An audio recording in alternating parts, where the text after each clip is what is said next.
Hi and welcome to Stories from the FAE. Oh, I'm gonna make sure there's no sound. And you have sound on, so it's an well, echo. I removed it. Welcome to No, I don't. Oh, wait. I am removing the sound. Now we go. So now everyone knows that Kim is the one streaming today. I am hosting again!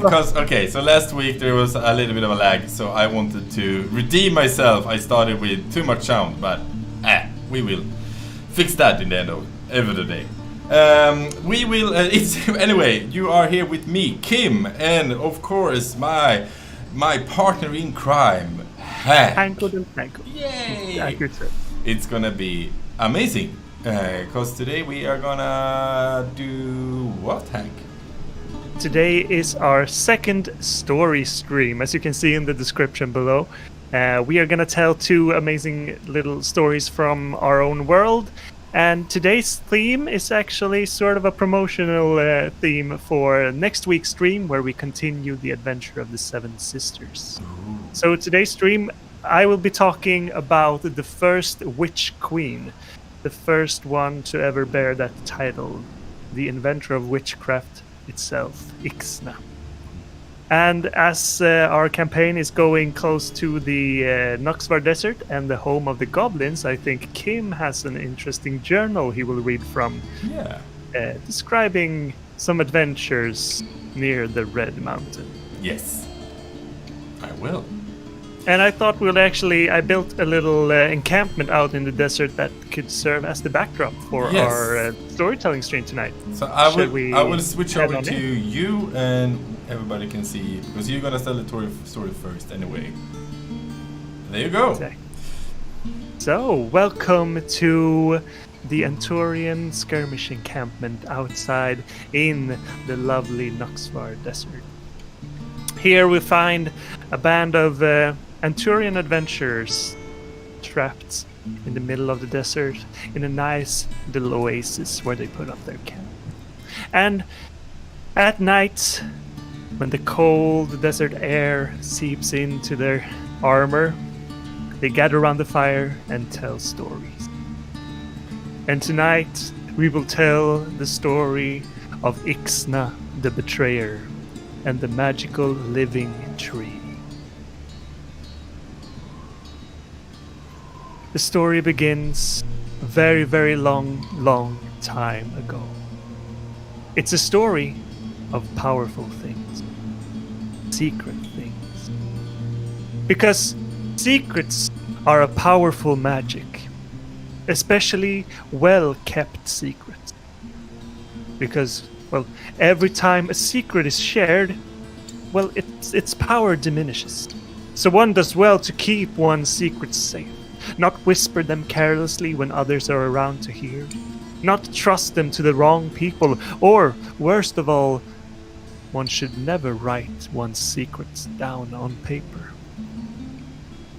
Any of these acts will significantly weaken the secret's power, until it's not a secret anymore, and its power fades away.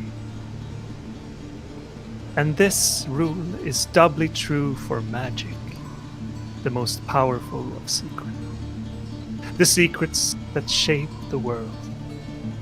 It was these secrets that the forgers carried with them, the secrets that only they knew. Truths about things that we cannot even begin to imagine.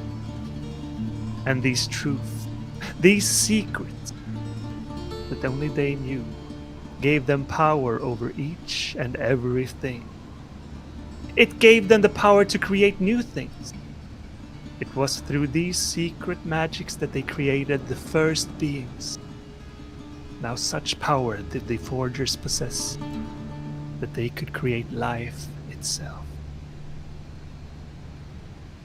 Now the forger known as Maru, he had a deep fascination for life, and he created many wonderful beings that were the awe of the other forgers, as well as the other beings. One day, one of these beings approached Maru. It was a creature he had never seen before, and Maru assumed it must be one of Astra's Helions, or maybe it was Okra's siren, for the creature was beautiful. Not only beautiful, it was charming, clever. Well, perhaps if this being, Ixna as she called herself, if she hadn't been so charming and so clever and so very, very beautiful, this wouldn't be much of a story at all. But she was, and this is indeed a story. Ixna started keeping Maru company, and it didn't take long until she was seen as a trusted friend, and eventually an apprentice. Assisting Maru in his work, Ixna showed both aptitude and profound interest for the secrets that the forger held inside himself. Though usually very guarded, Maru found that he could relax in Ixna's company. And perhaps because of her natural talent for magic, perhaps because she was so charming and clever, or perhaps because she was so very, very beautiful, Mûr decided to trust her with his secrets. Ixna learned how to create things and beings of her own. She breathed life into many new and wondrous things, taking her teacher by surprise as she presented Mûr with her creations. Buzzing insects, beautiful flowers, and bushes and birds whose feathers were darker than the midnight. Mûr, who loved every living thing, was at first completely enamored with the new creations his apprentice would present him. But as Ixna became more and more skilled, she began to create more wondrous things, and Mûr began to worry. Because every plant Ixna forged grew suddenly spiky thorns or poisonous leaves. Every animal she willed into existence wore deadly talons, claws, fangs, often dipped in dangerous deadly venom. And one day, when Ixna showed him a creation she was very, very proud of, the scorpion, Mûr knew what he had to do. He could no longer teach Ixna his secrets, not the deep, magical secrets that made the world. Her ambition was a dark one. Her deadly tendencies he knew all too well. They reminded him of his own dark ambitions, and it reminded him of what those ambitions would lead to. And so, Ixna's apprenticeship stopped. Ixna, she was not one to hide her feelings of disappointment. The two of them, they argued more and more, and very fiercely. She was really, really angry, and she was so mad that she would kill him, but she could not, for she had not the power to do so. She left Mûr behind. She began wandering alone through the creation. She studied every single part of it. She captured spirits and tamed wild beasts. She examined flowers and crossbred them to see if they developed new properties, both healing and wounding properties. She experimented with poisons and medicine, and after a while, she began studying the creations of the other forgers. She began studying emeralds and rocks, salts that Turon had created. She went to the ocean, studied the creatures that lived there, and she drank from secret hidden ponds and wells. And then she turned to the sky, trying to figure out the secret dances that the stars danced across the sky, but alas, that took too long. Their dances spread over millennia to spell out just a single secret. She had not the patience for it. So she kept studying the material things around her, and she learned how all things were connected. And in so, she invented her own form of magic, her own secret, and the art of witchcraft. And thus, she took the title Queen of Witchcraft, the Witch Queen. But there was one thing she still hadn't accomplished. She was still carrying a lot of resentment against the one who she thought had betrayed her, Mûr. With her new powers, she was determined to show her true potential to him. So she sent for him to meet her one day by the largest tree in the forests. Mûr did as she asked, and he went to the enormous oak, the first tree he had ever created. And there he waited patiently for her to arrive. He waited the whole day. And as night fell, Ixna stepped out of the dark shadows. Her eyes were burning with rage. Before Mûr could even summon the will to protect himself, she had cast her magic upon him. She brought all her powers to bear, all the secrets she had learned from Mûr, and all the secrets she had discovered herself. But for all her power, she didn't have enough power to destroy the forger. As she felt her last drops of magic and power drain from her body, she realized she did not have the potential power to destroy him. So instead, she used her cunning. She weaved a magical, powerful spell that would bind him to the tree, trap him in the inanimate object forever. And so, Mûr was trapped inside a tree, lost to the world forever. Only his spirit remained in there, and he could not speak, he could not move. And so Ixna had won. Emboldened by her victory, she traveled across the world. She talked to the people around her. She showed them her powerful magics, and they came to fear her. Those who knew better tried to run away, but she would always find them. Some would join her, either from fear or admiration, and to those loyal to her, she would share her secrets.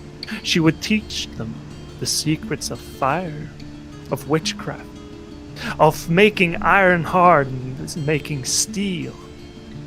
She would tell them secrets of written languages. She would spread her knowledge among them. And as they learned to read and write, they would write her secrets down and pass them on for generations. And so those secrets would slowly lose their power. And so, as well, Ixna would lose hers. She traveled for a long, long time, spreading her secrets, showing off her powers, until one day, her secrets were spread so thin that the secret Ixna herself was nothing more than a shadow, a fleck of soot on the floor or on the white linen dress. Ixna faded away and was forgotten. All her powers, her secrets were shared with the world and were now common knowledge. Nobody ever knew that the flame had once been secret. Nobody knew that the spoken word was once powerful magic. So Ixna was nothing more than a shadow. Yet, in the oldest of forests stood a large oak tree. In this tree lived a spirit, and its spirit spread throughout the tree's branches, and the branches, they grew leaves and acorns. Acorns that would fall from the tree and get carried by birds and by squirrels and beasts, carried far and wide and dropped to the ground, where they would root and grow new trees. Trees that would spread up and grow branches that would grow leaves and acorns that would drop and get carried by birds and squirrels and beasts to new places where they would set roots and grow up. Suddenly, the tree, the spirit of the tree, was present in every corner of the world and would just keep growing more and more powerful. That was the last secret. The secret that Mûr never told to anyone, not even to Ixna. The secret that kept her from learning what was written in the stars. The secret of patience. The source of true power. And that is the story of how the first witch queen was defeated, and how Mûr became the most powerful of all the forgers. Thank you for listening. Sweet. That was. Huh? I love that story. Yeah. We have also, for the people that have seen our fire shows, know that this part of the story is also in we have made it into a fire show, so you can see it. Yeah. It's kind of cool. I love the story. I love Ixna's background story. She is an interesting character, and her ambitions is very. And it's like the trickster god thing, where Yeah. the trickster steals fire and gives to the humans, which is or steals the wind and teaches people how to sail. It's It's one of those. You find one of those stories in every mythology, and I thought it was important for us to have that sort of mythology and that sort of god as well, where the magic that makes civilization happen sort of is granted by the gods, but the gods, for example, Zeus and the Pandora and everything, Prometheus. Yeah, and with Pandora and the gods don't really want the humans to rise above their No. station, but then there's always someone who thinks that they need to learn. Yeah, and so it ends up with learning and knowing and knowledge and more knowledge, and the same with like Babel's Tower. You say that in English, Babel's Tower. Yeah, it's the same. Humanity wants to build a tower as high as they come up to heaven, and because of that, God destroys the tower and curses everybody to speak different languages. So it's it's the same. Humanity want to rise, adapt, and may grow bigger, and then the gods or the deities or whatever fights back. Down.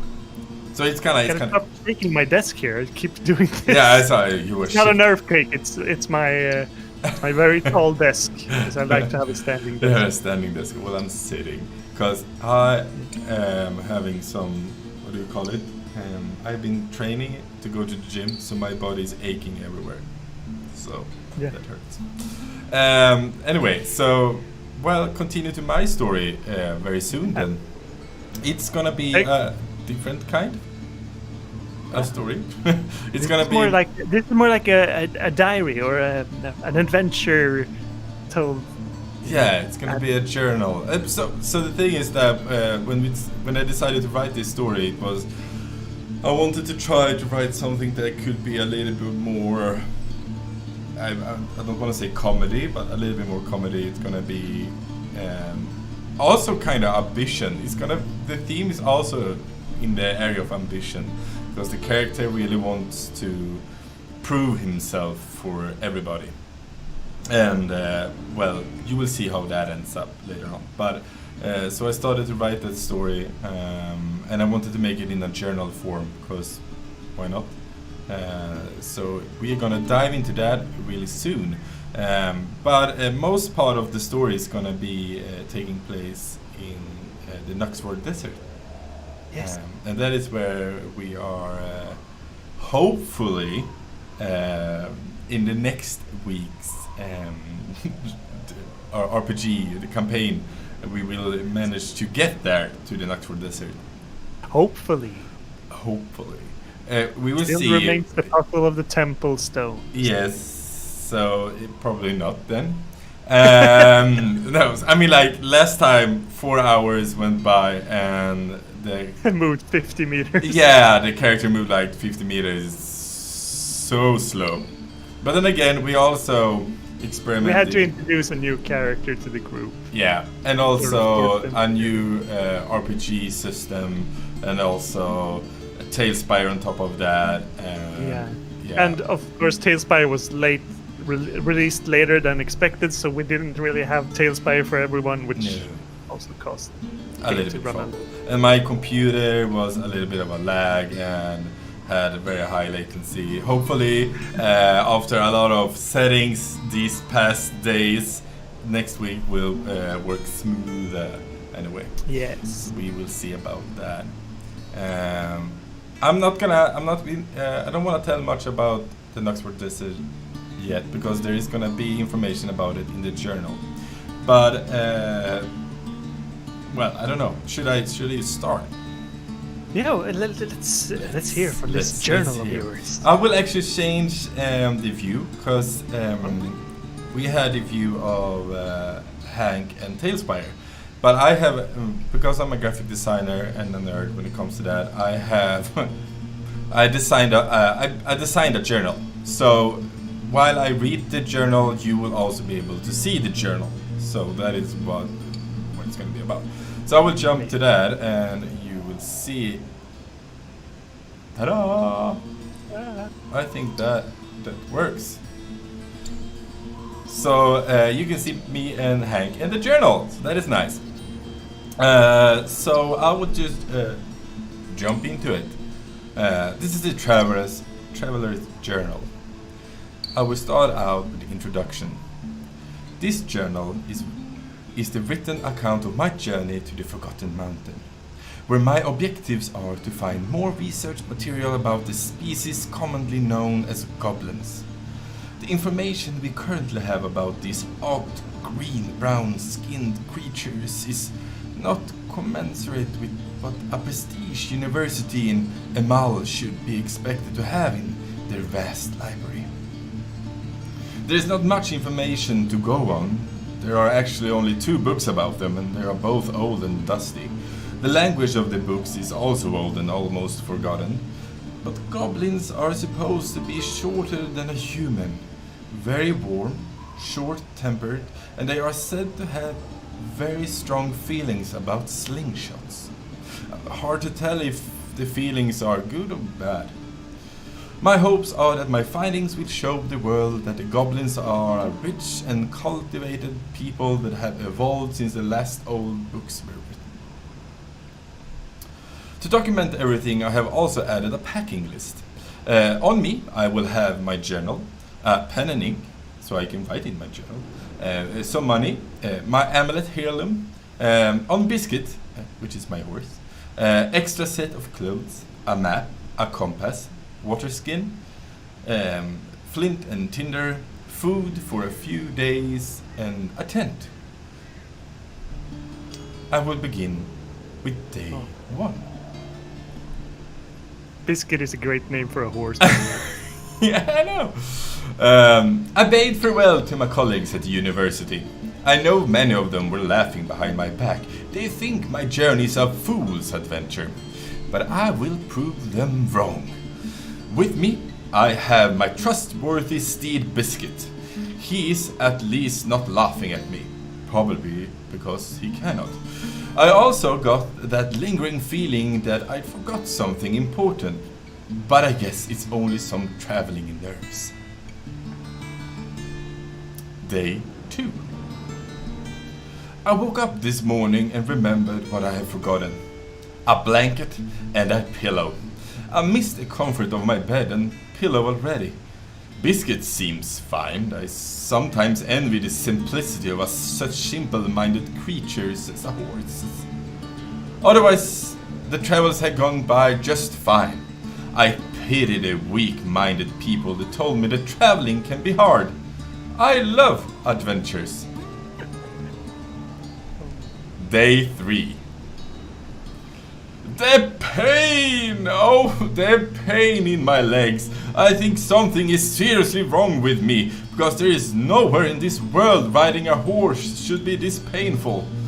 All I want is go back to the university, but the scholars will laugh at me even more, so I shall proceed this journey.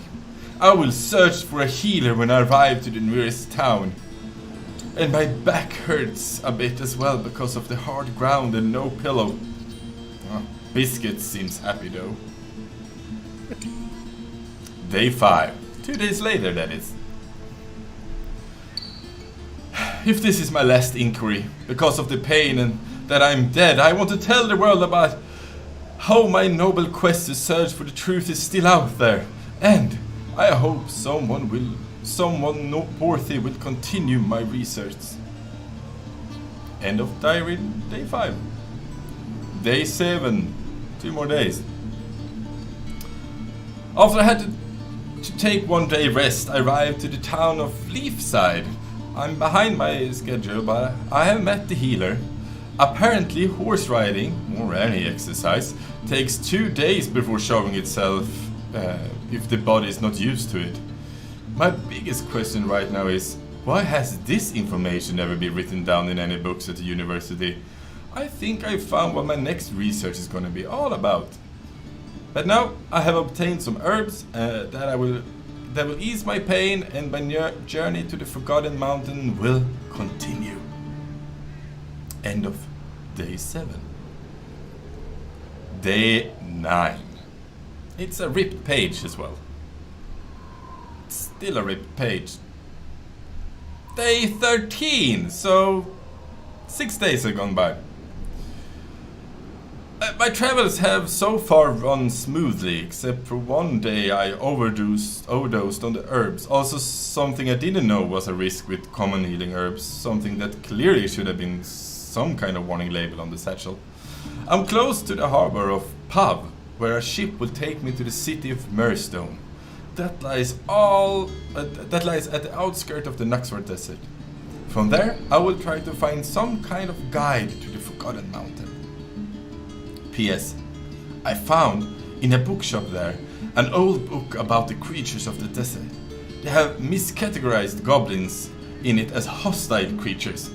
I bought it to see what the author had to say about the subject. D.S. End of day 13, I think it was, yeah. Day 14.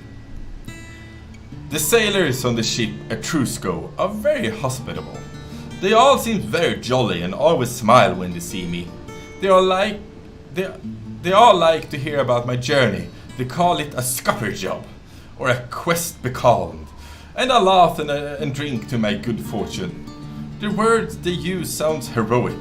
It heightens my mood. They speak the common tongue, but they have all these kind of expressions I've never heard before. This is something I would love to study. I've started to read the book about the creatures of the desert. It's very intriguing. Apparently the goblins have a familiar understanding of the common tongue, something that is a proof that our books in the library is outdated. End of this chapter. Day 18. The sailors are telling me a storm is coming.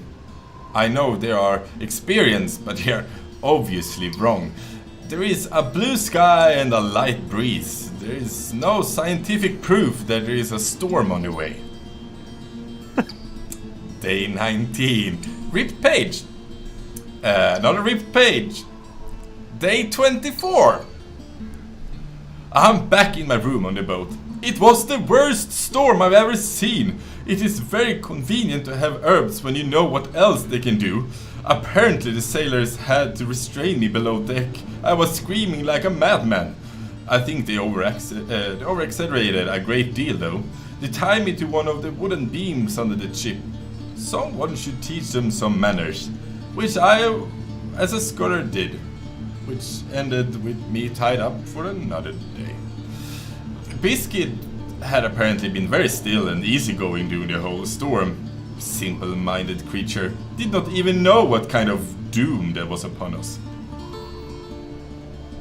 Day 28. We arrived today at the city of Mûr-Radas. I was happy to be on land again. I never thought I could be so tired of seeing water. The sailors waved me goodbye and wished me all the luck on my scupper quest. I did leave them a note where I explained for them that some manners are never wrong, and I hope that they won't lie to the next guests. They tie it to the next guest and to the wooden beam. My mission for the day is to find someone who can guide me through the Mûr-Radas Desert. Day 29. Yesterday was a splendid day. My newly found guide and friend Sasur al-Murad is glad to help me find my way through the desert.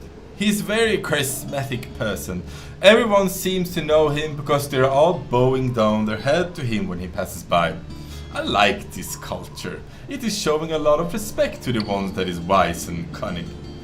He told me to bring everything out in the desert because I cannot trust anyone in this city. I do see a lot of children in dirty clothes running around and begging for money, so I believe him. He told me that the journey through the desert would take 2 days to arrive at the Forgotten Mountain. Day 30. We did start our trip early in the morning. Biscuit seems a little annoyed and almost irritated when Sasur is approaching us. For once he is having a bad day. We rode at a fast pace out in the desert. We decided to set up a camp near a tiny cliff in the middle of nowhere. We talked all evening. He explained for me how we will travel from now on. We talked about our life. He's very talkative. His father was a jewelry maker, so we talked about my family heirloom. He was very impressed by the craftsmanship behind it.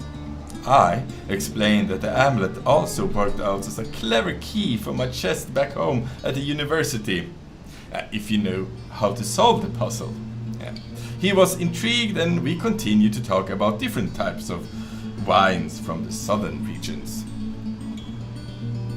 Day 31. That thieving bastard! I woke up with a knife at my throat. Sasur was out after my belongings. I would have been dead if Biscuit had not kicked him so he flew at least 2 meters. The asshole managed to escape with my necklace into the night. I am in the middle of nowhere, and the only way I know how to go is forward. Sort of. I never really remember what the thief told me, so my only chance is just to ride in one direction. I managed to find an oasis to sleep in. The day was very hot and my water is running low. I'm so thirsty and I never thought I could long for water again. Day 32. I woke up in the middle of nowhere. Biscuit is lying down and I'm curled up next to him. I must have hallucinated that oasis. I emptied my water skin and I jumped on Biscuit. It's time to find that mountain. Day 34? I'm saved! First I thought when I woke up in the hope that the heat that I was hallucinating again. In front of me was a ship that seemed to sail on the very sand of the desert. But when it stopped in front of me, I realized I was saved. Without water for days and no food, I could not relax. In the moment of moments, I am now on the ship. It is a goblin ship. They have created something this wonderful that can travel around on the desert with ease. This is proof enough that will wipe those smug expressions of my fellow scholars. I have not yet got the chance to meet my fellow savior. It seems that the ship can be handled by very few goblins. I am so excited to know more. Day 33. That means a day before the last entry. Yeah. Apparently I was only exhausted in the desert for a whole day. The goblin who is sailing this ship is named Frigg. She is not very talkative and she is mostly pointing me to the inside room when I try to get out. She told me that we will arrive to Mûr-Radas tomorrow morning. I don't really know what she means, but I think it's the name of the Forgotten Mountain. Day 34. We arrive early in the morning to the mountain, or Mûr-Radas as they say. There are goblins everywhere, talking very loudly, and it almost looked like they are fighting between them. I have to be honest, I thought they would at least have houses by now. Friggs helped me unload Biscuit from the ship and she points me to a place that looks like a stable. When I arrive at what looked like the goblin who is stable master, I told him to take care of Biscuit and give him food and water. He looked very happy to help me and repeated Biscuit's name several times before he walked away with my mighty steed that I have grown fond of in this adventure. It seems like they are living in caves on the mountainside and that they are building tunnels inside the mountain everywhere. I asked them if I could find food and somewhere to stay. A goblin, whose name I never got, showed me to a bed that was way too small for a human being. I put down my belongings and went for a small sightseeing on my own. The goblins looked very curiously at me, but did not seem hostile at all. I got to see some of these slingshots I could find in the books. They are huge! It is almost like they are shooting big boulders in them. But I couldn't find any boulders laying around, so they must have a stock somewhere. They come in many shades and colors, both green and brown, but also darker colors, and they seem to paint themselves in different red and brown tones. When I got back to my room, a goblin was waiting for me. She showed me the way to a big dining hall where all the goblins seems to eat.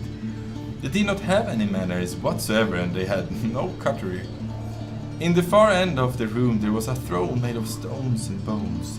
In it sat what I guess was the king, because he was wearing a very shiny golden crown with many different gemstones.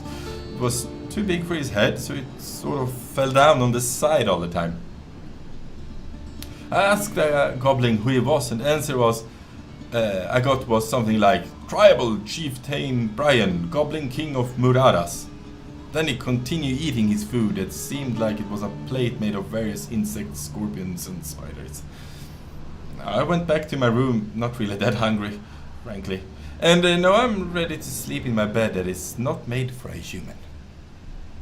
Day 35. I woke up this morning with the feeling that someone was watching me. I looked up, and at the bottom of my bed stood 5 goblins watching me sleep. I had to tell them that I expected some privacy and that they had to go. One of them, a goblin that looked a little more clean than the others, told me to follow them to the throne room. In the throne room, which apparently was the dining room as well, I had to wait. After an hour of waiting, I could hear some drums, and behind me from the door came 4 goblins carrying the king on yet another throne made of stones and bones. His crown still on the side, but this time he also had a staff with a red gemstone in it that seems to almost glow. I bowed down when he passed, and he stopped in front of me and hit me in the head with the staff, laughing, and then continued to the throne he had sat in yesterday. He waved me to appear in front of him. He welcomed me to Mûr-Radas and gave me the biggest smile. He told me in a very bad common tongue that they wanted to celebrate my arrival and that they are thankful I was there and came bearing such gift. He wanted me to go and get ready for a feast in the evening.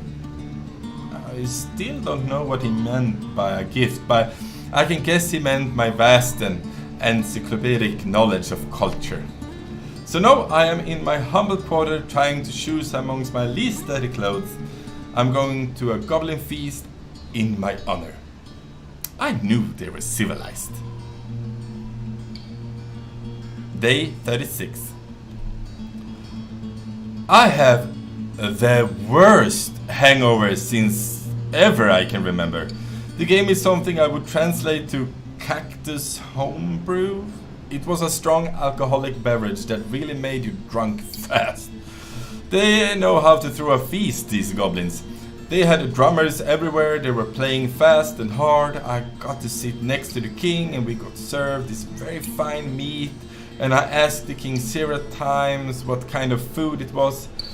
I think he got it wrong because he just repeated biscuit all the time, but in the end it was a great feast, and I'm so happy that I got to see these wonderful people close up. I learned something amazing. They had some sort of game where 2 goblins compete. They call it Garinga Kolvosh, and they translated it into something like he who can self-kindle first.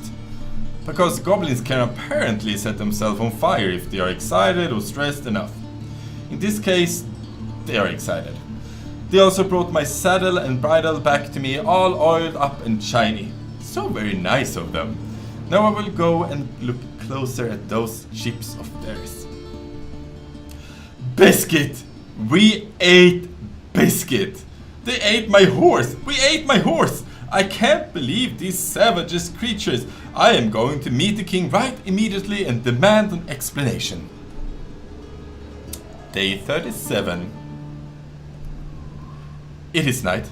I think I upset the king with my raging about manners. The drums have played all evening and it sounds like the war drums. I think it may be high time. And that's the end of the journal.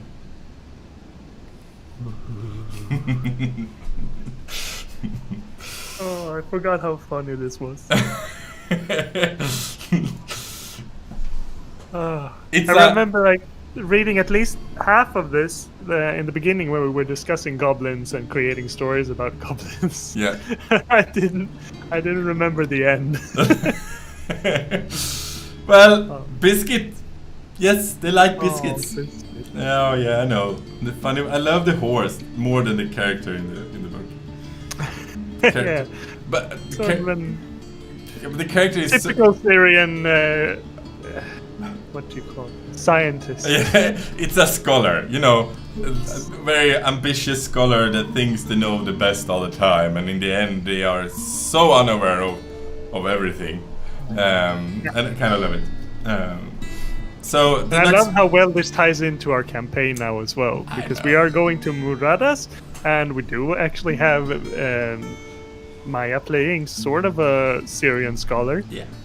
And hopefully we'll get inside the mountain and see the banquet hall, and who knows, maybe you'll even hear the drums. Maybe even hear the drums. Maybe. Maybe they'll even find a journal, an old dusty journal laying around in some quarters that seems like a human have been living in. Exactly. Who knows? You never know. Yeah. I'm actually very excited for next week, I must say. Or the coming RPG sessions as well. Yeah. And I've been working on the wonderful sand ships. We can actually, if we go back to our wonderful Talespire, I could actually show you. I will jump to you because I have not made a repose. Can see. Jump.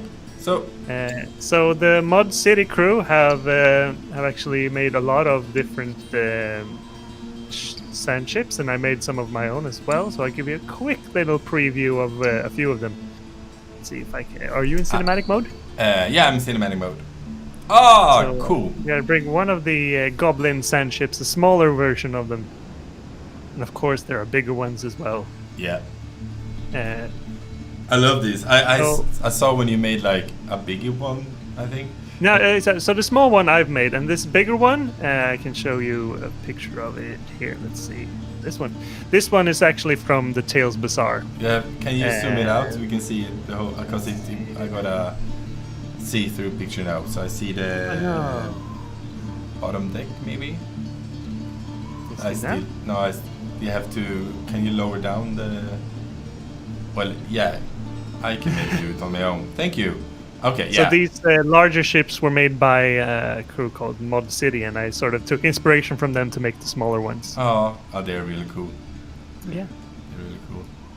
So yeah, I mean, like, I love the idea. There's a lot of things you can do in Talespire these days.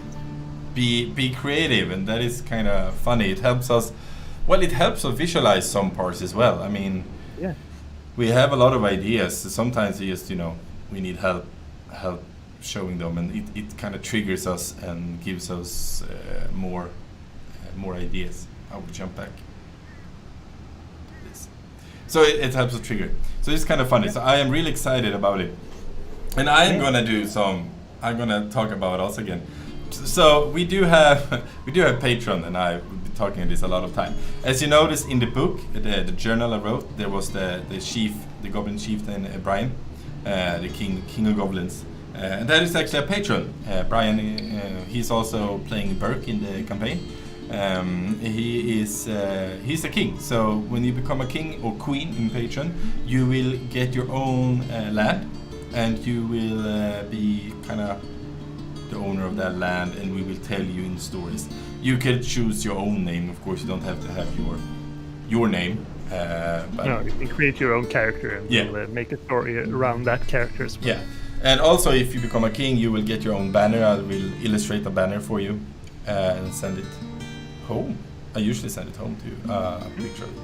So it's kind of cool. So check out our Patreon. It's very important. We are really working a lot on that and making it even a bigger and a vast world. And I kind of think FAE is really growing. So it's really nice. I mean, this streaming project has really got me going on the RPG book as well. So Patreon exclusive beta will be ready at least within the year, or like this year, hopefully. Yeah. Yes. Because we are testing it now in front of a live audience. Yes. So that means I really have to get my work together.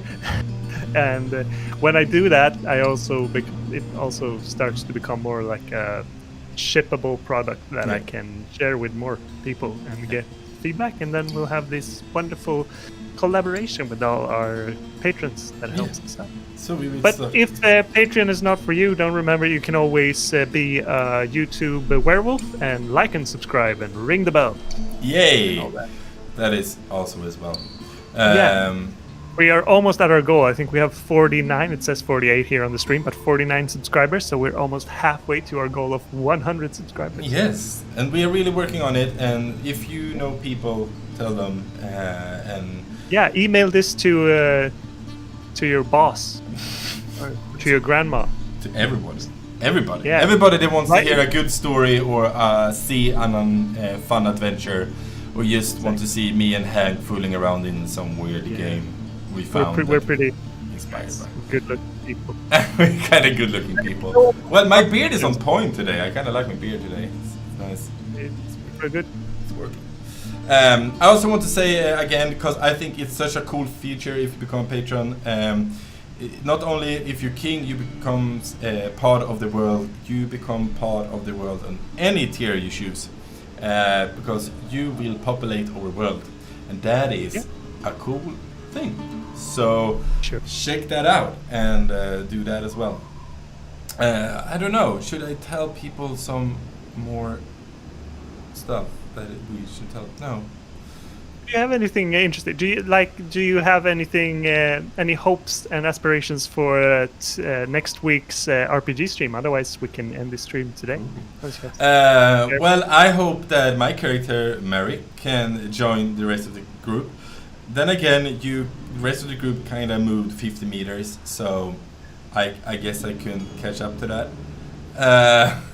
We will still have few plot hooks to keep you interested in the Lilac Manor before catching up. Oh, I like that. So that is going to be interesting, and hopefully Burke will join me so we can travel together. It looks like it anyway.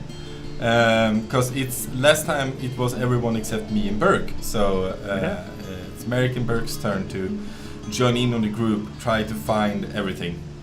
Yeah, and as I understand it, you've made this really nice layout where we can have 6 players at the same time. It's gonna Yay! If it wasn't so buggy when it's only one player online, I could have shown you, but I am not gonna do that, so you will have to see next week. Cliffhanger! But it's kind of cool. I can also tell that I reworked the interface or graphics of our stream.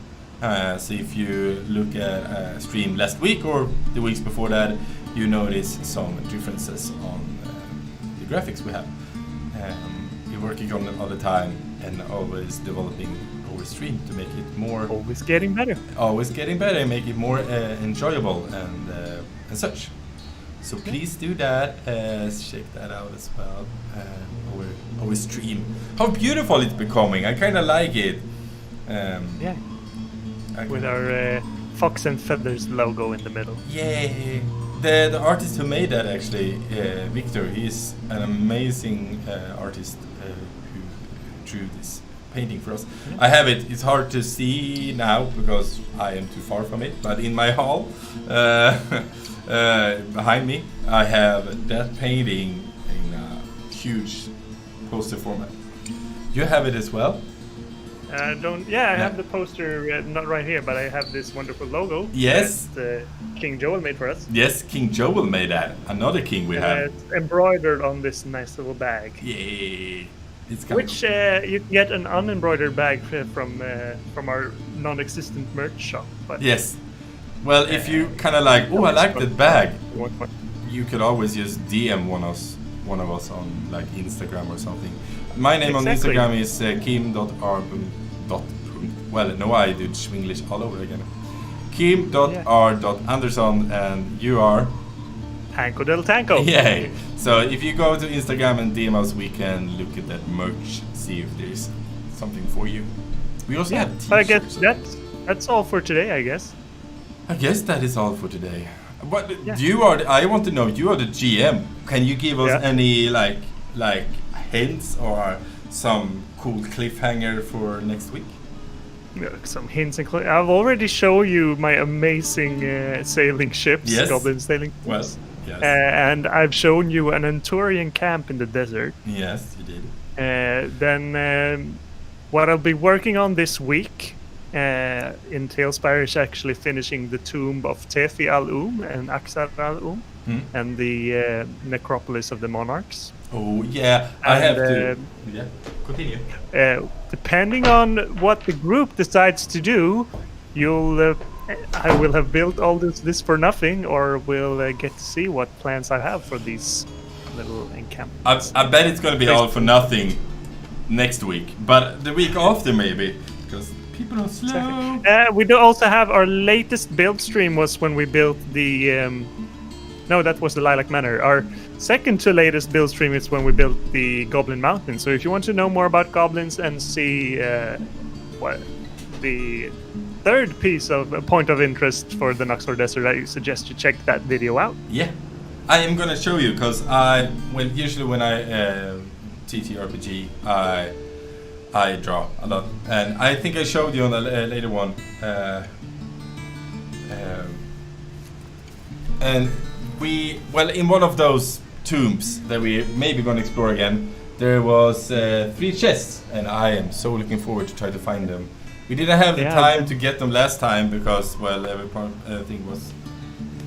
I recently made a redesign of what's inside the chest, so I'm really excited for you to find out what's inside there. Yeah. I've added some more trinkets and exciting things to happen in that tomb that you've already explored once. And maybe zombies something again. new will happen. I hate zombies. It's gonna be interesting. But Anyway, no more spoilers. No more spoilers. We're gonna end today's stream. We're gonna end the stream with Paul Critchfield here. He had a close encounter with the FAE in the comments here. So he writes, I think I run into a FAE. Me and my dog was hiking and crossed the mountain peak. Just past the rocks was a field that looked maintained. Then I run into a deer that walked behind a tree. Then a girl appeared. She not speak, only wave at me to come. But I say I can't go. I don't know why. Then she walks behind the tree again, and the deer return and run off. That sounds like a real close encounter. In West Virginia, USA. So yeah, the FAE are everywhere. The FAE are everywhere. It's kinda we have a story that is not exactly, but kinda similar. We have a story about Alea. It's a character that also shapeshifts. So it's kinda almost one of our heroes we have written. Yeah. Who is named And if we ever have an 18 plus audience stream, you could tell that story.